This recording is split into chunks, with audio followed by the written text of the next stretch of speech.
Assalamualaikum warahmatullahi wabarakatuh. Alhamdulillahirabbil alamin. Allahumma shalli ala sayidina Muhammadin. Teman dan sahabat semuanya yang dimuliakan oleh Allah Subhanahu wa taala, kita melanjutkan kajian kita di dalam kitab Fathul Qorib.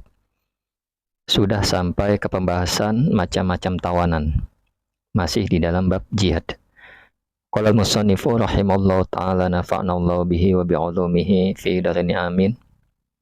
Waman dan adapun orang usiro yang ditawan siapa siman minal kufari dari orang-orang kafir, fa'ala maka ialah atas dorba ini atas dua macam.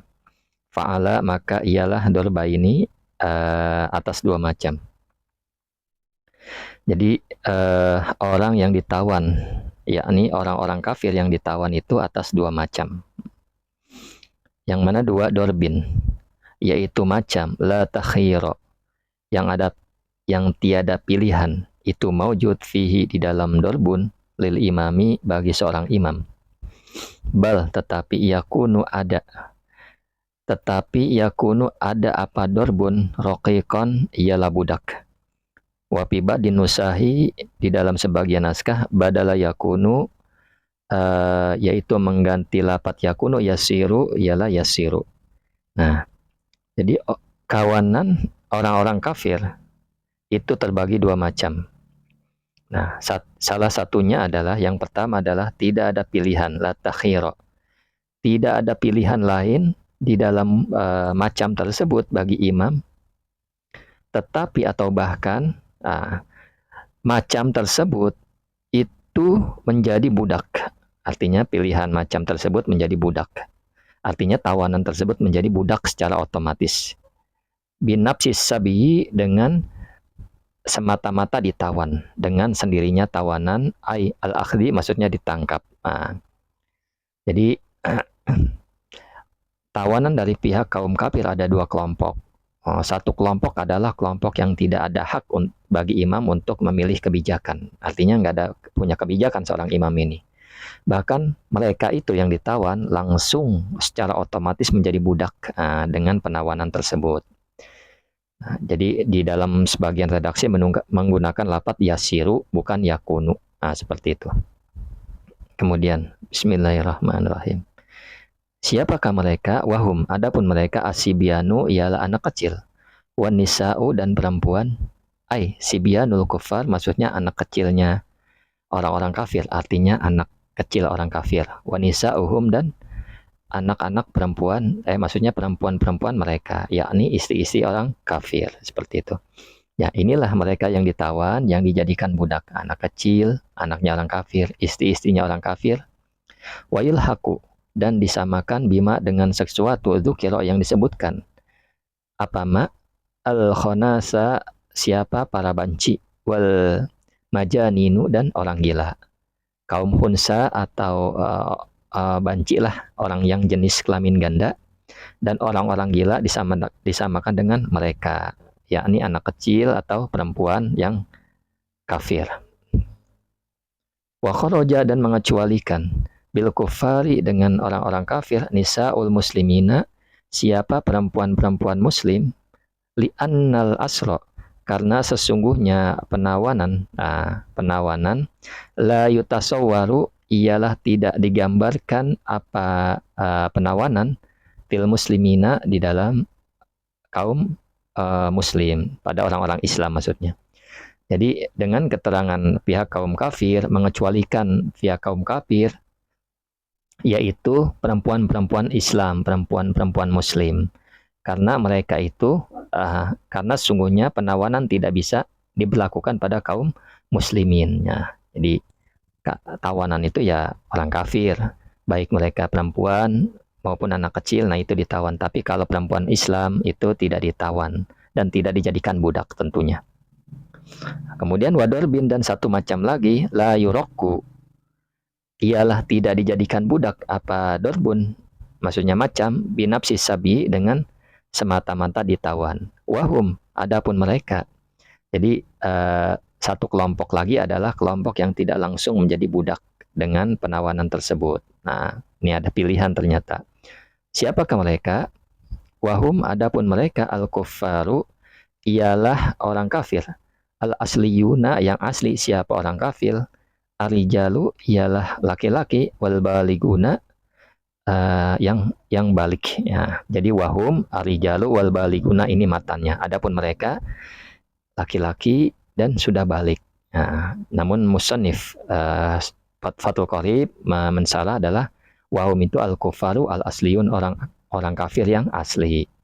Yang isinya rijal wal baligun orang laki-laki yang sudah balik. Al-ahraru yang merdeka, al-aqiluna yang berakal, seperti itu. Jadi mereka adalah orang kafir asli yang laki-laki yang balik, merdeka dan berakal. Wal imamu adapun imam mukhayyarun ialah diberi pilihan fihim di dalam mereka, maksudnya di dalam mereka itu yang orang-orang kafir, baina arba'ati asya'a, di antara empat perkara. Jadi bagi imam diperkenankan memilih kebijakan. Nah, terhadap mereka orang-orang kafir tentunya di dalam 4 perkara. Allahumma sholli ala sayyidina Muhammad wa ala ali sayyidina Muhammad. Mana saja 4? Nah, sekarang kita lanjut. Ahaduha, adapun nomor satunya al-qatlu ialah membunuh. Bidor biraqabatin dengan memenggal lehernya, dengan dipenggal lehernya, wala bitahrikin tidak dibakar, wala tadriqin dan tidak juga ditenggelamkan, masalan umpamanya. Nah, jadi nomor satunya adalah membunuh.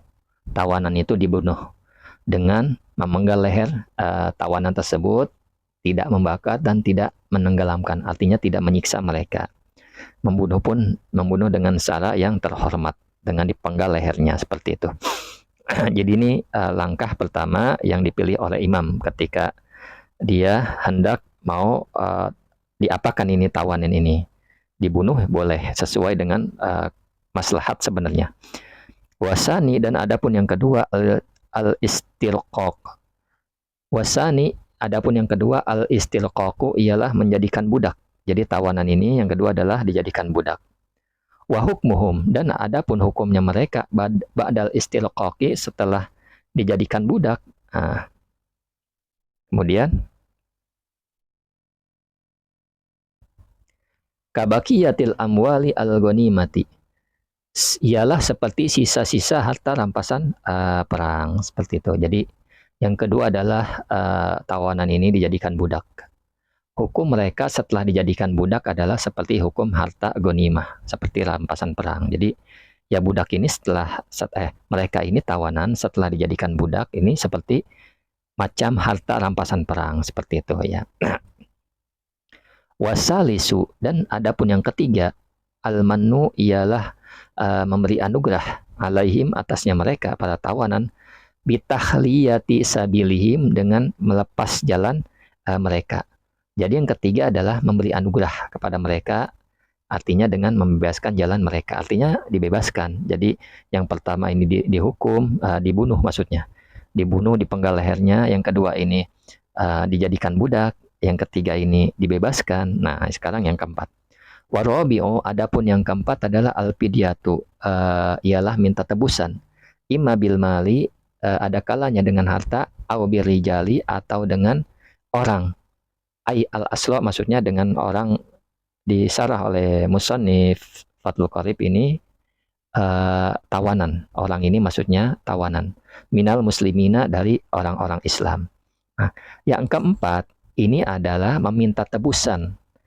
Jadi ada kalanya dengan harta atau dengan tawanan dari kaum muslimin. Artinya begini, ketika orang muslim menawan orang kafir, maka dilepaskan, hanya saja minta tebusan. Tebusannya baik berupa harta, ataupun boleh juga menukar dengan tawanannya kaum muslimin yang ditawan oleh kaum kafir, seperti itu. Kemudian wa malu fidaihim, dan adapun tebusan harta. Wa malu fidaihim, dan adapun harta tebusan mereka, kabaqiyati amwalil ghanimah, seperti sisa harta rampasan perang. Jadi uang tebusan mereka hukumnya seperti harta rampasan yang lain seperti ghanimah seperti itu. Apa juga harta rampasan perang seperti itu. Jadi hukum-hukum ghanimah nanti akan kita pelajari di bab yang khusus secara terperinci. Syukran ala ihtimamikum. Assalamualaikum warahmatullahi wabarakatuh.